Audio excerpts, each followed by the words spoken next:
Stress एक level से बढ़ जाए, आप उसको मैनेज खुद से ना कर पाएँ, तो उसका वो डिसऑर्डर बन जाता है। अगर आपकी सोशल ऑक्यूपेशनल फंक्शनिंग डिस्टर्ब है, तो you are suffering from psychiatric disorder.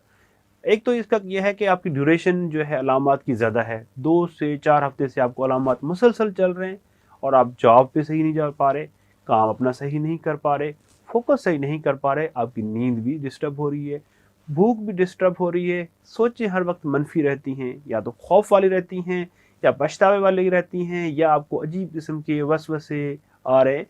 तो इसका मतलब है कि you are have been suffering from psychiatric disorder. आपको हेल्प की ज़रूरत होती है, आप हेल्प करवाएं। हेल्प करवाएंगे तो ये चीज़ें ठीक होंगी, अगर आप हेल्प नहीं लेंगे तो ये चीज़ें ख़राब होती जाएंगी आहिस्ता आहिस्ता, और एक टाइम ऐसा आएगा तो आपको खुदकुशी के ख्यालात भी आएंगे, आप बिस्तर पे बैठ के रह जाएंगे, आप कुछ भी नहीं कर पाएंगे। तो इसका हल ये है कि जब भी बीमारी हो, आपको हो या आपके किसी भी इर्द गिर्द में किसी भी फैमिली को हो, दोस्त को हो, तो उसको इंडिकेट करें और उससे जल्दी हेल्प लें ताकि चीज़ें टाइमली ठीक हो जाएं।